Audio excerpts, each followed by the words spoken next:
In December 2016, the Nigerian government launched a whistleblower policy as part of its efforts to strengthen the war against corruption. Since then, the African Center for Media and Information Literacy, AFRICMIL, through its accountability project tagged Corruption Anonymous, has been engaging the whistleblower initiative. The purpose of the project, which is supported by the John D. and Catherine T. MacArthur Foundation, is to build public confidence and support for the whistleblower policy and advocate for clear rules and guidelines for the safety of whistleblowers.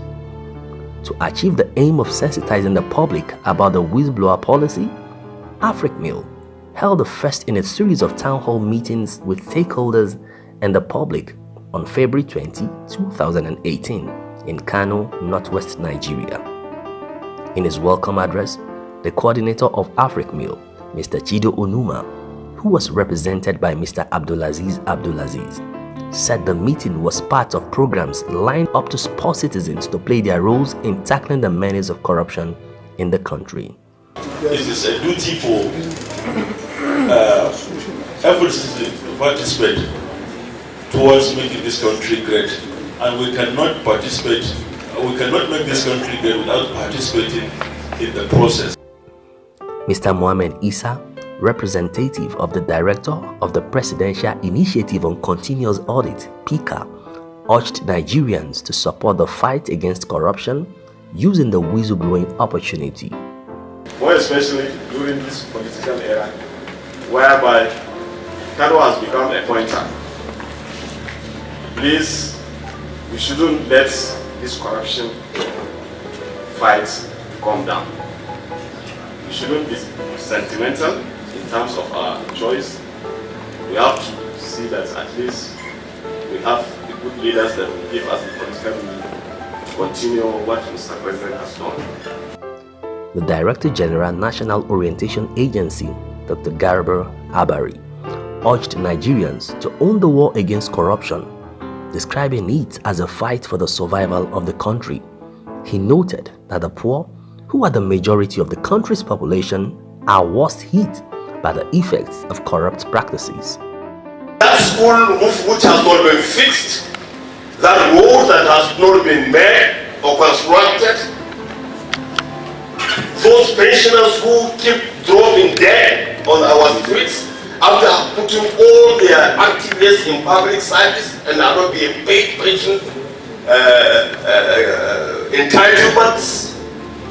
These are citizens, ordinary citizens. I and you and probably much lower layers of the social cadre that are the direct victims of corruption. In his presentation, the Dean Faculty of Communication, Bayero University Kano, Professor Umaru Pate, said it was a shame that the anti-graft war was only concentrated at the federal level, when the actual looting of the treasury happens at the state and local governments, where funds released for projects are siphoned and salaries unpaid. A lot of the issues on corruption focuses on the federal government or at the center. What happens at the local government levels? What happens at the state levels? What happens at the institutional levels are far worse than the kind that we hear at the federal level. Look at how we have completely killed the local government system in most states in this country. And nobody is talking.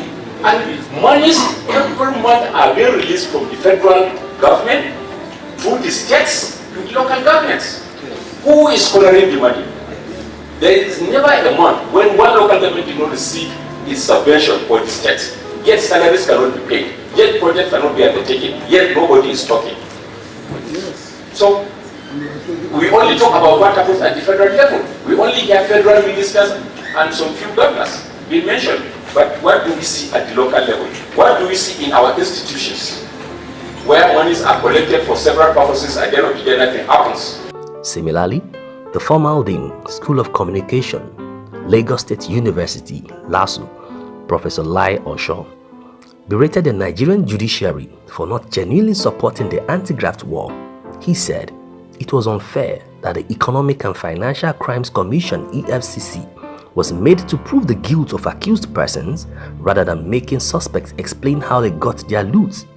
It's a pity the Nigerian judiciary, the whole of the legal system is, I think one can say, is not in tune with national thinking about corruption.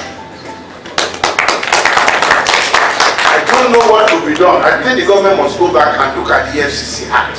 In some other countries, you have to prove how you got the money. It's not the agency that we have to prove that you stole. You are the one that must prove how you make the money. If you are a civil servant all your life, and you can now say you have about something billion, or you have a house in Abuja, or you have a house in the Banana Island, then you must prove, must tell Nigerians how you made that money. It's not we asking them, proving that you stole the money. It is you that must tell us how you make the money.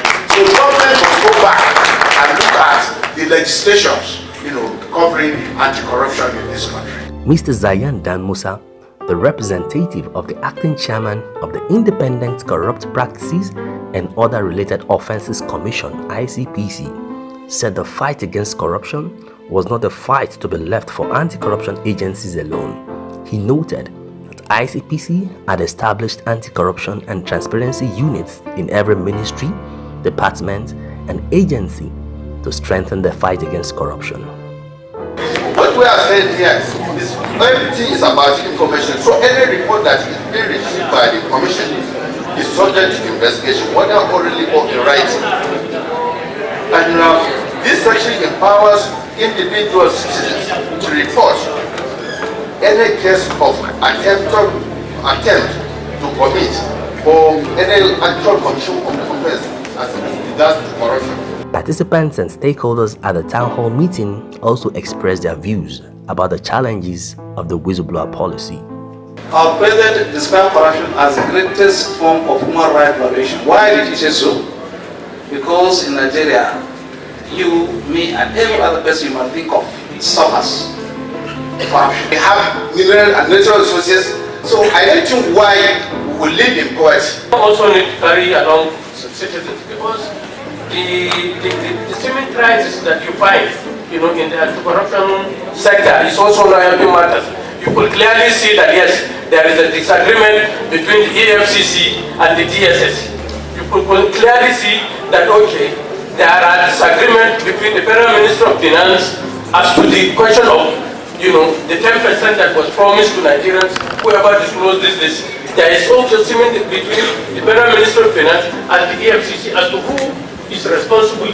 Now that we know that this government, one of its promise is to fight corruption, we have not seen the ICPC, the EFCC in tertiary institution forming clubs that will help them watch the lecturers, maybe the university, the people that govern the university, so that whenever they see something, they blow it. We haven't seen that.